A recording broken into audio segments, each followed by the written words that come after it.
I don't want to rotate this one. This one's freaking pain. Alright. Hey, everybody. Alright, this is Jeff. So, everybody knew about whenever... I'm trying not to say people's names, except with Bo dying yesterday. Gladden. I want to put that out there. And then I need one of my other brothers to know this. I know he's going to watch this, and I know who he is. In fact, I will make sure he sees this, because there's some people that need to hear this. And I know not everybody always understands what military guys, but I do have a really good friend. And I served with him also. And he waited till the last second to tell us yesterday that he had cancer. And he was going in this morning for the surgery. And to me,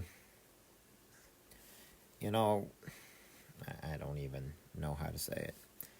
But I know a lot of times people hear a lot of things that we're saying and we're doing. And like I said, I don't know what resonates with people or not. Bo dying, that's just heartbreaking to our entire unit. It's heartbreaking to the Marine Corps. And then one of the other brothers who basically decided to tell me last night that he's got bladder cancer and he went in this morning for surgery and the chemo and everything else. I guess he made it through okay, thank God. You know, no sound. There's no sound on this? Hold on. What do you mean no sound? Hello? Testing, testing. Give me a thumbs up if you can hear me. Give me a thumbs up if you can hear me. Kevin, can you hear me? Can anybody hear me? Can anyone hear me? Let's see if that... Okay, you can hear me. Okay, sorry, I got somebody that said they couldn't hear me.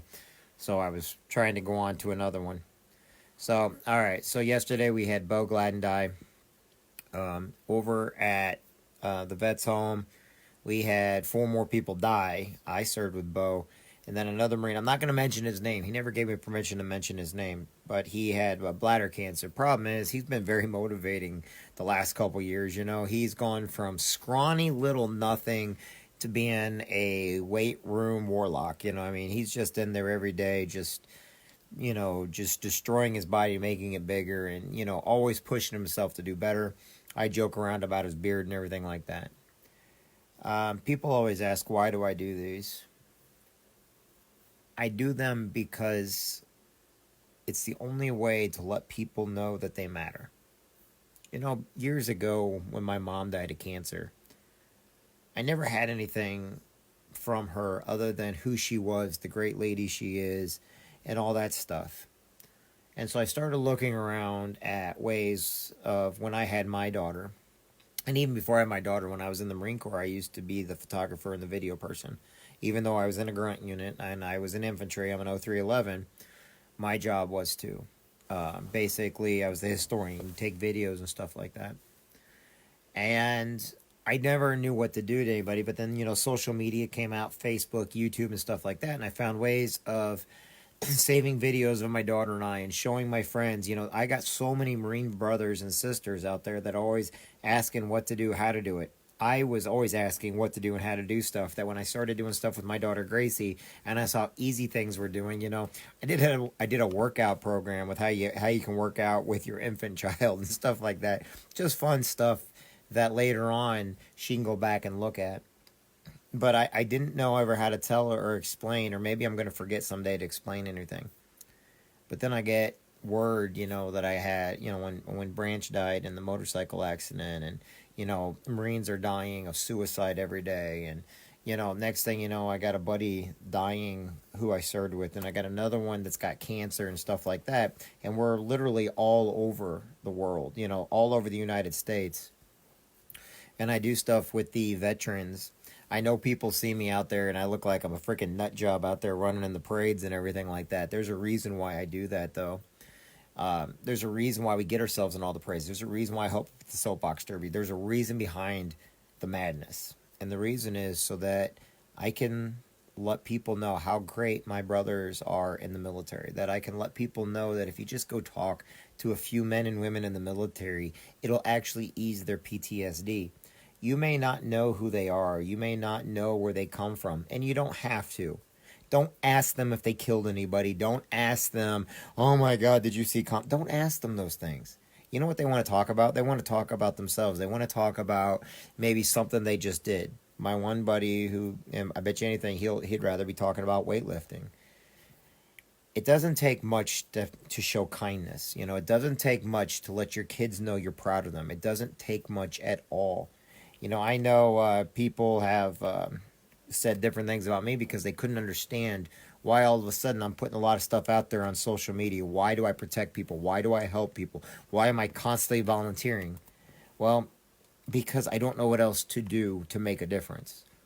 That's why I'm telling everybody else. You want to know how you make a difference? You go out there every day and you push yourself every day. Do not live inside that bubble. Do not live inside that little square and never come out of it until the day you're dead and in the ground. You know why? Because you got to live outside that box. You want to enjoy life? You get one life. You have one chance. And if you waste it away and not do anything with that one chance, then what the heck? How can you go about life? And I know that because when people are in their little box are the ones that are PTSD, the ones that are suicidal, the ones that will not come outside that box because they're afraid that nobody cares, nobody matters. You think when I say this little box, I'm sitting there trying to tell you, oh, it's because you should do it. No, you have to do it. The people I know inside their box, there's one common thing with every single person that's committed suicide that I know. And they've been inside this little box. They have not ventured out. They will not venture out of their own self-sorrow. They do not want to ask for help. They're afraid they're a burden on society. They're afraid they're a burden on life. And here's just it. All you have to do, one person, it takes one person to get them to step outside their comfort zone. One person to say, hey, how you doing today? Shake their hand. One person to say, hey, you know what? You matter. Because we never know when people are retreating inside that little box that they have. We never know when they're being fired from work or when all of a sudden they get back and they fall off the wagon from drinking or drugs. You know, we never know if they're taking medications from a doctor because the doctor decides they would rather prescribe the medication that's going to cause depression, and that's what's going to cause their death. I cannot control what people do, but I can tell people how to get around those that are being controlled. Easy. You shake a hand, you say please, you say thank you, you open up a door, you start a conversation, you step outside the box, you do things that are uncomfortable for you.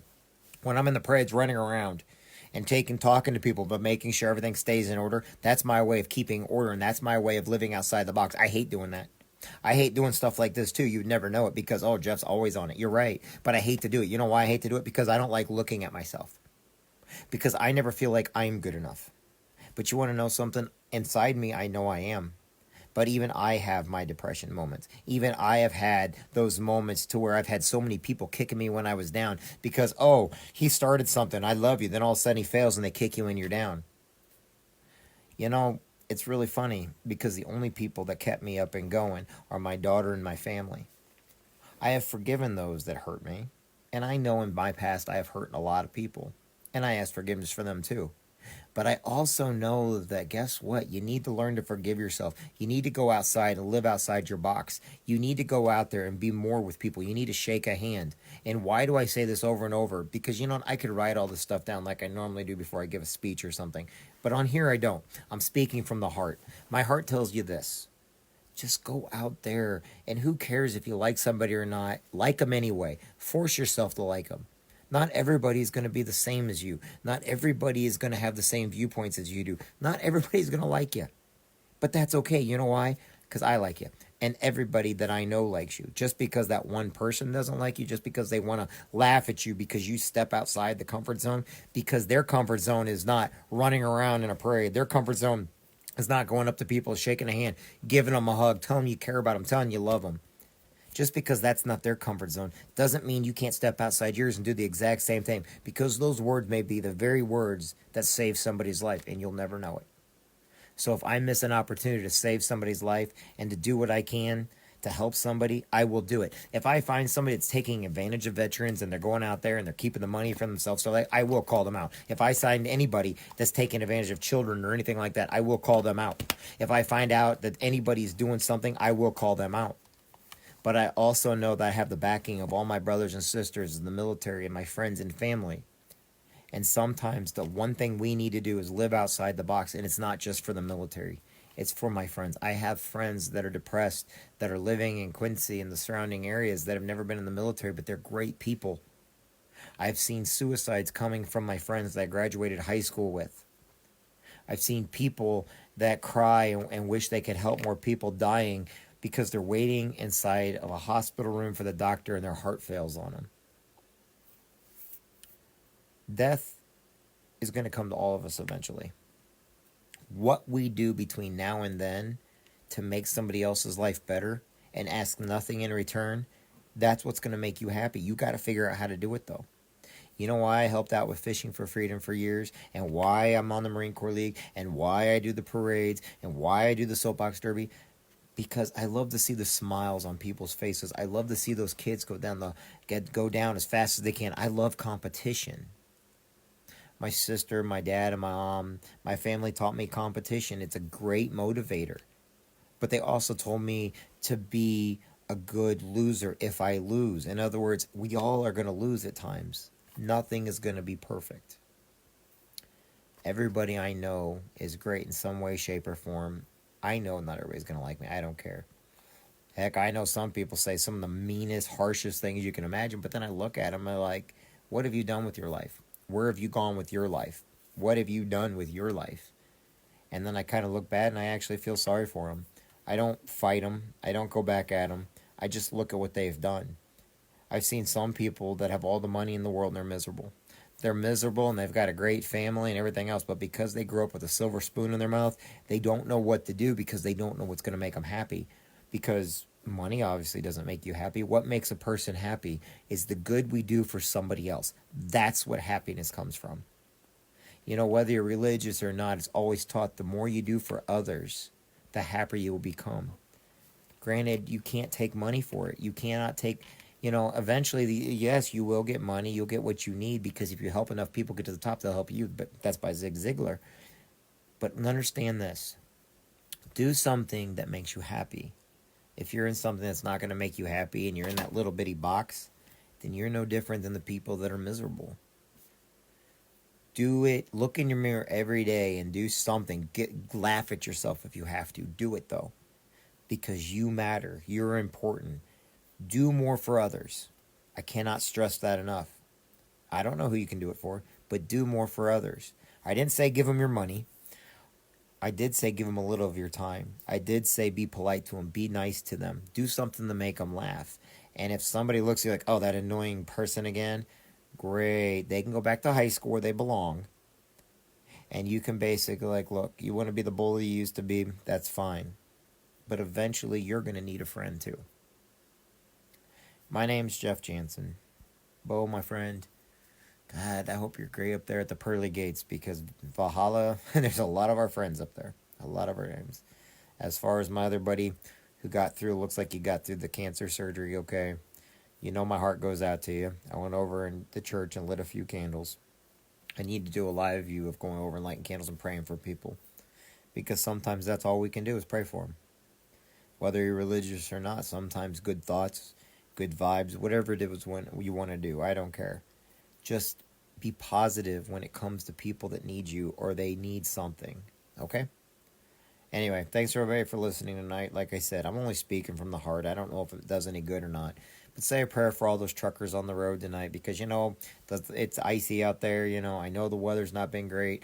My buddy Jerry, I know he just got on with Schneider Trucking, and Jerry is probably one of the nicest guys you can meet. God-fearing man. He's finally away from New York City, being an Uber driver in New York City. Thank you, God.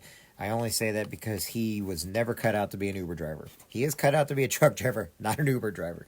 And, hopefully Schneider will treat him really good. I know they treated a bunch of my other friends really, really good.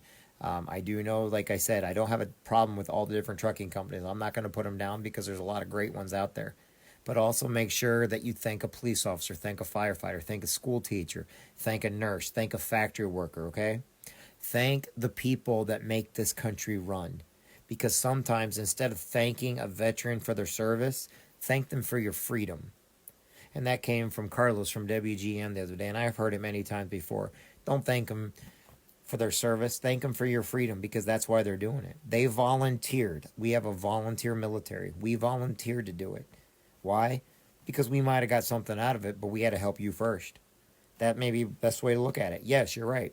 We can get college, but did you know a starting private in the military the first year they're in only makes $20,000? Might want to think about that for a minute. Only $20,000, and they still have to buy their uniforms. They have to buy their food. They have to purchase everything. Yes, they get 2.5 days each month of leave time whenever they're able to take it and they're not deployed or on. So in other words, $20,000, and you're saying, oh my God, you got everything given to you. They get $20,000 a year. That's less than what, $2,000 a month? Or around $2,000 a month if I did the math right. Yeah, so let's round that. $2,500 a month. That's not very much at all. So just remember, when you're out there, tell them thank you for your freedom. When you see a school teacher out there, say thank you for teaching the children of our future. You know, when you see mayors out there, thank them for taking care of your city. Eventually, they're going to feel bad. If they are corrupt, they're going to feel bad, and they're going to start doing the right thing. Enough people gets enough praise and enough talking about them and talking good about them. Eventually, they do the right thing. Just because they did the bad thing, they don't want people knowing them for doing a bad thing. And if somebody is talking bad, just ignore them and walk away. I know people talk bad about me, and I hear other people. You know what happens when I hear somebody starting to trash talk others? I either walk away or I start asking, so what makes you feel that way? And the reason why I do that is because they don't have any other reason other than I just don't like them. What kind of excuse is that? I just don't like them. It's not an excuse. It just means they just chose to be hateful. And go where you're celebrated, not tolerated. So in other words, get away from those people as fast as possible. And always remember, if somebody talks bad about somebody in front of you, just remember, they're going to start talking bad about you next, because they're just looking for the next person to talk bad about, because that's all they know how to do. So the best thing to do is, oh, thanks, got to go, bye. And just walk away. Sometimes you may be the loneliest person in the world, but it's still better than being around negative people. So, all right, everybody. Have a great night. It is Wednesday night. Hope and pray each and every one of you have a great night. I hope you all know that you're important. I hope you all know you matter. Please take care of those truckers out there and those police officers and sheriffs. Please take care of the school teachers, especially take care of those nurses, because they're going in when they're sick and they got families at home that are sick and they're still taking care of. You know, the nurse practitioners take care of the EMT workers, those ambulance drivers, helicopter drivers, you know, and those factory workers and everybody else out there, okay? Love everybody. Hope you all have a great evening. And my name is Jeffrey Jansen, and I hope you all have a great night. Bye now.